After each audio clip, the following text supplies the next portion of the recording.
गणेशपुरी गांव में सभी लोग मछुआरे थे। वहां सभी मछली पकड़कर बाजार में बेचते थे और उसी से अपनी रोजी रोटी चलाते थे। उस गांव में मांस मच्छी का व्यापार होने के कारण गांव में कोई मंदिर भी नहीं था। एक रोज मछुआरा हरीश अपनी पत्नी के साथ व्यास नदी के किनारे मच्छी पकड़ रहा था। आज एक भी मछली हाथ नहीं लगी भाग्यवान, सुबह से जाल लगा कर बैठे हैं। थोड़ी देर और देखते हैं फिर चलते हैं, कब तक यूं ही बैठे रहेंगे। अरे वो देखो, उस टोकरी में क्या बहता हुआ आ रहा है भाई? टोकरी को जल्दी बाहर निकालो।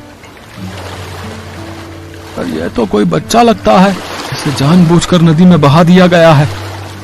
अरे लड़की है ना, इसीलिए बहा दिया होगा। भाग्यवान, ये तो बहुत ही सुंदर बच्ची है। देखो तो चेहरे पर कितना तेज है। अब इसे हम ही पालेंगे। हाँ नहीं नहीं, अपनी पहले ही 2 बेटियां हैं, अब इसे भी रखकर क्या करेंगे? नहीं, आज से ये हमारे साथ ही रहेगी। आज से ये भी हमारी बच्ची है। रजनी को अपने पति की बात माननी ही पड़ी। उन्होंने उसका नाम विशाखा रखा। रजनी ने उसको घर में तो रख लिया, लेकिन वो सिर्फ अपनी बेटियों से ही प्यार करती।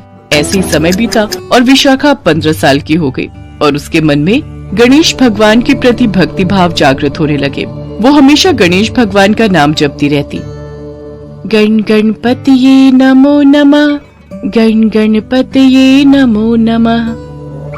एक रोज रजनी उससे, ए लड़की, तू क्या पूरे दिन ये पूजा पाठ में लगी रहती है? हम मछुआरे हैं, पूरे दिन मांस मछली का व्यापार करते हैं। ये सब पूजा पाठ हमारे यहाँ नहीं होते। चल अब कुछ हाथ पैर हिला ले और घर का काम काज कर ले।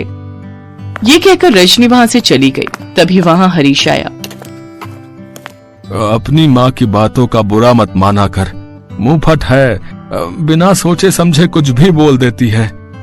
ये कहकर हरीश ने उसे गले से लगा लिया। हरीश रोज मांस मच्छी बेचता था, इसलिए वो लोग कभी पूजा पाठ नहीं करते थे। लेकिन विशाखा को गणेश जी से बड़ा लगाव था। एक रोज वो दूसरे गांव में लगे मेले से गणेश जी की एक फोटो घर में लाई, लेकिन उसकी दोनों बहनों ने वो फोटो नदी में बहा दी।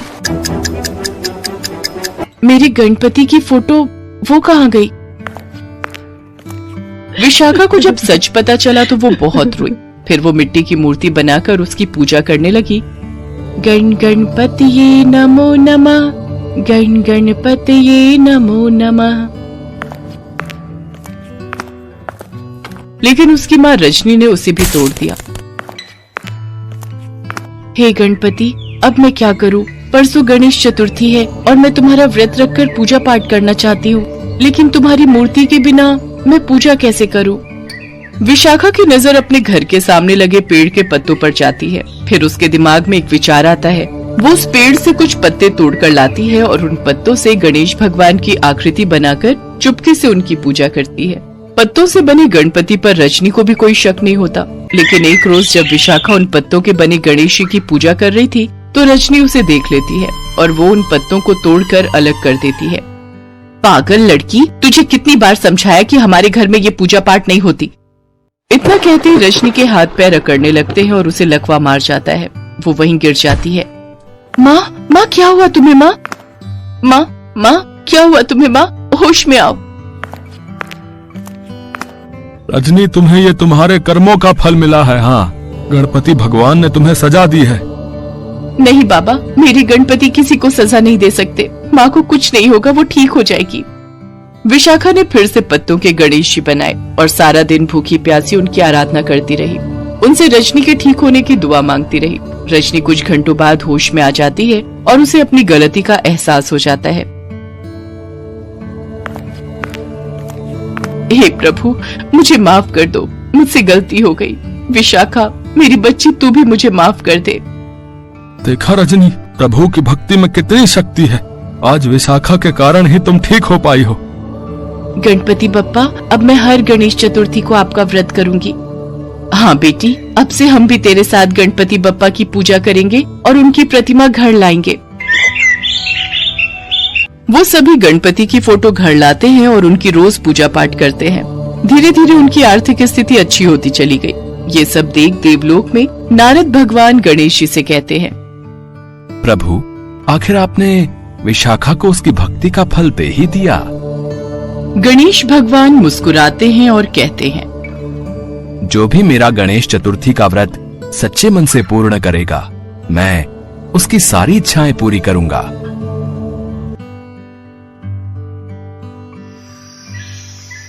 दीपक एक अनाथ लड़का था। एक बड़े स्कूल में सफाई का काम करने वाले दीनू को वो एक कचरे के ढेर के पास लावारिस हालत में मिला था। दीनू ने शादी नहीं की थी, उसने ही दीपक को पाल पोस कर बड़ा किया। दीनू ने स्कूल के प्रिंसिपल से सिफारिश करके दीपक को क्लास में सीट दिलवा दी ताकि दीपक पढ़ लिख कर बड़ा आदमी बन सके। दीपक अब 9वीं कक्षा में आ गया था और उसके एग्जाम आने वाले थे। दीपक पढ़ने में अच्छा था, उसे अच्छे नंबर लाकर पास होना था। इसलिए दीनू के सो जाने के बाद दीपक रात में स्ट्रीट लैंप से आने वाली रोशनी में पढ़ाई करता था। दीपक की ही क्लास में स्कूल के ट्रस्टी मिस्टर मेहता का बेटा अर्जुन भी पढ़ता था। अर्जुन दीपक से बहुत चिढ़ता था। ट्रस्टी का बेटा है, इसी डर से कुछ टीचर ना चाहते हुए भी अर्जुन की झूठी तारीफ करते थे और दीपक को नीचा दिखाने में अर्जुन का साथ देते थे। सर बताइए, ये रेस किसने जीती है? आप तो अच्छे से जानते हैं ना विनर कौन है। हाँ दीपक, तुम इस रेस में हार चुके हो। अर्जुन तुमसे पहले ही उस लाइन में पहुंच गया था। देखा, मैं हमेशा जीतूंगा, मुझे कोई नहीं हरा सकता। दीपक मायूस होकर क्लास में आ जाता है। सर, कब तक हम अर्जुन से डर कर उसे झूठा विनर बनाते रहेंगे? मिस नैना, आप तो जानती हैं अर्जुन स्कूल के ट्रस्टी का बेटा है और प्रिंसिपल मैम ने हमें पहले ही ऑर्डर दिया हुआ है कि हमें अर्जुन के साथ बहुत अच्छे से पेश आना है, और फिर अगर हम ऐसा नहीं करेंगे तो हमारी नौकरी पर बात आ जाएगी। पर कब तक हम ये अत्याचार सहन करते रहेंगे? दीपक एक अनाथ गरीब स्टूडेंट है। दीनू काका ने उसे अपने बेटे की तरह पाल पोस कर बड़ा किया है और यहाँ पढ़ा रहे हैं ताकि दीपक बड़ा होकर अपने पैरों पर खड़ा हो सके। पर अर्जुन जैसे बच्चे दीपक जैसे होनहार बच्चों को आगे नहीं बढ़ने देते। फिलहाल तो हम कुछ नहीं कर सकते मिस नैना, हमें सब कुछ वक्त पर छोड़ देना चाहिए। एक दिन दूसरे स्कूल के टीचर प्रिंसिपल के साथ सब बच्चों को मिलने आए और वो दीपक की क्लास में गए। उन्होंने सब बच्चों से कंप्यूटर के कुछ सवाल पूछे, पर सबसे पहले दीपक ही हाथ खड़ा करता था। प्रिंसिपल ने दूसरे स्कूल के टीचर से कहा, अरे नहीं सर, इसे कोई उत्तर नहीं आता होगा, इसके घर तो कंप्यूटर ही नहीं है। ये हमारे स्कूल की सफाई कर्मचारी का बेटा है, उसने बहुत जिद की तो हमने इस अनाथ बच्चे पर मेहरबानी करके स्कूल में सीट दे दी। नहीं सर, मुझे सचमुच इस प्रश्न का उत्तर आता है, मैंने इसके बारे में पढ़ा है। सर, अर्जुन इस प्रश्न का उत्तर जानता है। अर्जुन, इस प्रश्न का उत्तर तुम दोगे। सर, मुझे इस प्रश्न का उत्तर नहीं आता, मैंने इसके बारे में नहीं पढ़ा। सर, मुझे पता है, क्या मैं उत्तर दूं? हाँ बेटा, तुम उत्तर दो। दीपक का उत्तर सही था। दूसरे स्कूल के टीचर के साथ साथ स्कूल के सभी बच्चे दीपक के लिए तालियां बजाते हैं। प्रिंसिपल सर बिल्कुल चुप थे। अर्जुन इस बात में अपना अपमान समझता है और दीपक से बदला लेने की योजना बनाता है। मुझे इस दीपक का कुछ करना ही होगा और मुझे पता है ये इस स्कूल से कैसे निकलेगा। दीपक की परीक्षा आने वाली थी। वो परीक्षा के लिए बहुत मेहनत कर रहा था। अर्जुन स्कूल के गार्ड को धमकाकर अगले दिन होने वाली परीक्षा का पेपर चुरा लेता है और दीपक के स्कूल बैग में रख देता है और जाकर प्रिंसिपल सर को भड़का देता है। आइए सर, मैंने अपनी आंखों से दीपक को कल होने वाले एग्जाम पेपर की चोरी करते देखा है। अगर आपको यकीन नहीं हो रहा तो आप गार्ड से भी पूछ सकते हैं। गार्ड से पूछने की जरूरत नहीं है, अभी हम दीपक का बैग चेक कर लेते हैं। अर्जुन तो पहले ही दीपक के बैग में एग्जाम के पेपर रख चुका था। दीपक के बैग में एग्जाम पेपर मिल जाता है। सर, मुझे नहीं पता ये पेपर मेरे बैग में कैसे आया, मैं इसके बारे में कुछ भी नहीं जानता, मेरा विश्वास कीजिए सर। जाकर दीनू को बुला कर लाओ। हमें इस दीपक जैसे स्टूडेंट को अपने स्कूल में एक सेकंड भी नहीं रखना। अगर ये इस स्कूल में रहा तो हमारे और भी बच्चे चोर बन सकते हैं। सर, मेरा दीपक चोरी नहीं कर सकता, ये ऐसा नहीं है, मेरा विश्वास कीजिए। बाबा, मैंने चोरी नहीं की, मुझे नहीं पता मेरे बैग में ये पेपर कहाँ से आया। मैं कुछ नहीं सुनूंगा। मैंने तुम पर तरस खाकर कि चलो अनाथ बच्चा पढ़ लिख जाएगा, इसलिए स्कूल में एडमिशन दिया, पर दीनू शायद इस बच्चे में संस्कार नहीं आ पाए। आखिर है तो अनाथ ही, और तुम भी तो मामूली सफाई वाले हो। हमें सब पता है, ये गरीब बच्चे चोर ही बनते हैं। बड़े स्कूल में पढ़ने की इनकी औकात नहीं है। इसे ले जाओ यहाँ से, वरना मैं पुलिस को बुला लूंगा। दीनू रोता हुआ दीपक को ले जाने लगता है। अर्जुन अपनी मक्कारी पर बहुत खुश था। प्रिंसिपल अपने ऑफिस में आ जाते हैं। तभी वहाँ मिस नैना आती हैं। उनके साथ स्कूल के ट्रस्टी यानी कि अर्जुन के पिता भी ऑफिस में एंट्री करते हैं। सर, आपको पता भी है आपका बेटा अर्जुन अंधकार के रास्ते पर जा रहा है। आज उसने दीपक जैसे एक होनहार बच्चे पर चोरी का झूठा इल्जाम लगा दिया। मैं चाहती तो अर्जुन को चोरी करते समय भी रंगे हाथों पकड़ सकती थी, पर शायद ये छूट जाता, क्योंकि उसे घमंड है कि वो इस स्कूल के ट्रस्टी का बेटा है। मैंने उसे चोरी करते हुए सारी रिकॉर्डिंग अपने फोन में कर ली। ये देखिए मिस्टर मेहता, आपका बेटा स्कूल में एग्जाम पेपर चोरी कर रहा है। क्या आप चाहते हैं कि वो बुराई के रास्ते पर जाए और एक दिन आपका नाम मिट्टी में मिला दे? मैं चाहूँ तो इस वीडियो को पूरे स्कूल में दिखा सकती हूँ, पर आप जानते हैं कि आपकी कितनी बदनामी होगी। आई एम सॉरी मिस नैना, मैं बिल्कुल नहीं जानता था कि मेरा बेटा मेरे नाम का इतना फायदा उठा रहा है। मुझे किसी ने कोई खबर नहीं दी। आप कृपया करके इस वीडियो को किसी को भी ना दिखाएं, नहीं तो मेरे बेटे का भविष्य खराब हो जाएगा। अर्जुन के पिता बहुत दुखी होते हैं। अर्जुन ऑफिस में आता है। वीडियो देखकर वो घबरा जाता है। पापा, मुझसे गलती हो गई। मैं सिर्फ दीपक से बदला लेना चाहता था। पापा, मुझे माफ कर दो। दीपक जैसे होनहार बच्चे पर चोरी का इल्जाम लगाते तुम्हें शर्म नहीं आई है? तुम्हें अपना बेटा कहते हुए मुझे सचमुच बहुत शर्मिंदगी महसूस हो रही है। मैं तुमसे अब कभी भी बात नहीं करूंगा।